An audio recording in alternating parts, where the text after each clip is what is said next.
Okay, I'm Deborah Stevenson. I'm talking today about closing the app gap, which is our IMLS grant and proposal. So let's start by talking about some background. Third and fourth grade are key breakpoints when it comes to education and literacy for children. And already at that age, economic disparities have become apparent. Of fourth grade students who are eligible for a lunch subsidy, only 46% achieved grade level standard of reading. Of fourth grade students without that economic disadvantage, 77% achieved the grade level standard of reading. So that's a huge disparity. Now, as has been noted in summer reading studies, there is surprisingly little difference in reading gains between children from high and low income families during the school year. Rather, the difference is what happens in the summer. So that's what we call summer reading setback. We've known about that for years. What happens is that in summer, kids are away from school, they're away from teachers, they're away from the tools, and they lose their skills. They fall back, hence the setback. We've also known for a long time that summer reading programs in libraries ameliorate that setback. One study indicates, for instance, that children in summer reading programs in libraries score an average of 55 Lexile points, which is a considerable difference, higher than children who do not take part in summer reading programs. Now, a certain amount of that difference is self-selection, because obviously some kinds of kids are drawn to summer reading programs, but even in studies that control for self-selection, there are good indications that summer reading programs are a viable antidote to summer reading setback. So it genuinely is causal and not simply correlative. Additionally, we're seeing a new iteration of our old friend, the digital divide, which is the disparity in access to key digital aspects of life. It's being called the app gap. There's a 2011 study that notes that 55% of children 8 and younger from families earning $75,000 or more per year have access to a smartphone, to an iPod, to a tablet, something like that. Children and families that earn $30,000 or less per year, of that category, only 22% of such children have access to apps, tablets, smartphones. Apps are increasingly a part of the educational landscape. They're being used in classrooms. Kids who don't have access to apps at home are increasingly at a disadvantage in schools. So, for our proposal, we're trying to fix it all. We're conceiving the expansion of the public library's traditional summer reading program to include apps as a way to help address the app gap. And thus, libraries will be involved in using apps in summer reading. We're also helping to create standards of practice for using apps in summer reading program in libraries. And we're planning to put together a toolkit that will allow interested practitioners to follow in our footsteps, change them as they wish, to draw on our experience to devise their own programs to use apps with summer reading and other library programs. For this purpose, we are devising a pilot study with our partner, the Douglas Branch Library, and we will draw on what we learned from that study to create a subsequent multi-site study.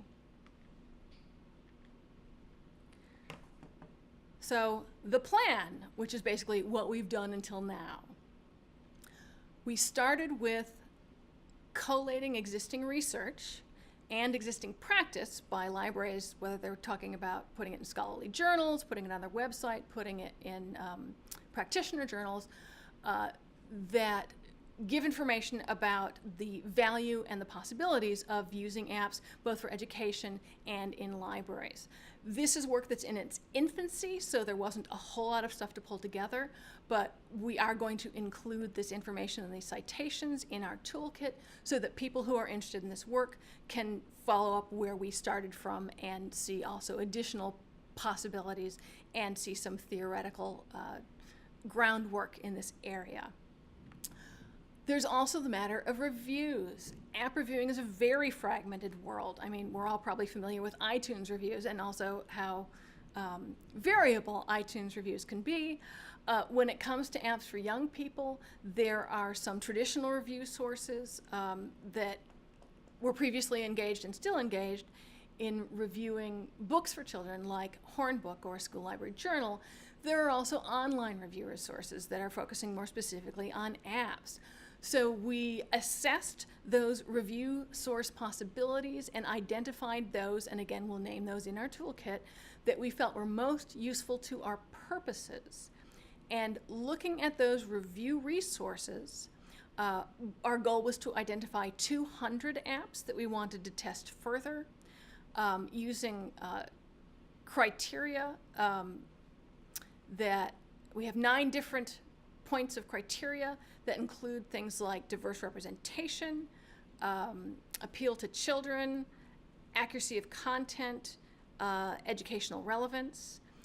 And from those apps that we originally gauged as likely to be useful, we will trim it down to approximately 20. We may have more if they're not very expensive, that we will put on our 10 iPads for our summer reading program.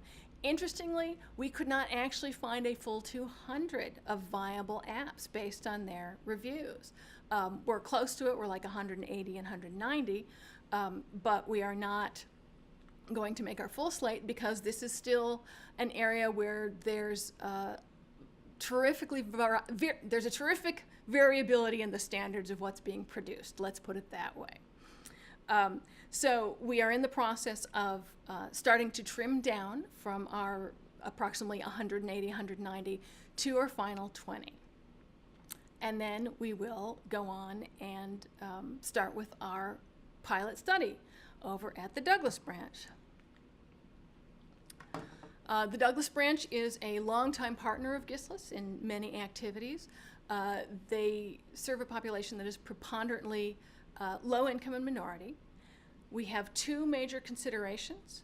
We want to make sure that the library and its patrons are benefited by our research as well as us.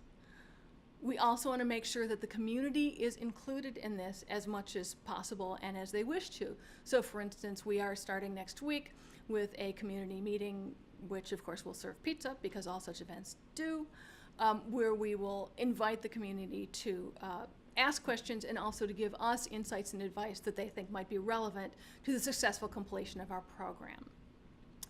We also have a couple of challenges. We're talking about research work with kids. Children are, very appropriately, a tightly protected community when it comes to research protocols. We're also talking about research at a public library. The nature of a public library is that people come and go as they please, and they do as they please while we're there. So we, in order to deal with those particular challenges, have devised a 2-tier research protocol. So our first tier is a more traditional research subject study where we will have kids consented, assented, and selected.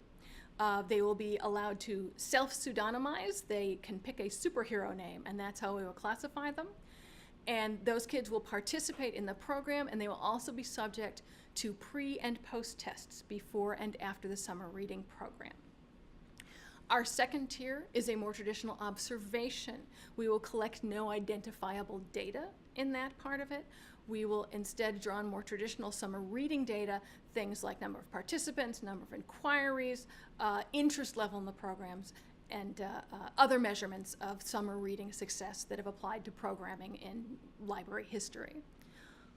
Between that information, we hope at the end of the study to have some data that will allow us to know where our weaknesses and strengths were, and also to move to creating a much larger subsequent proposal to create a multi-site study of using apps in summer reading programs in several places across the country.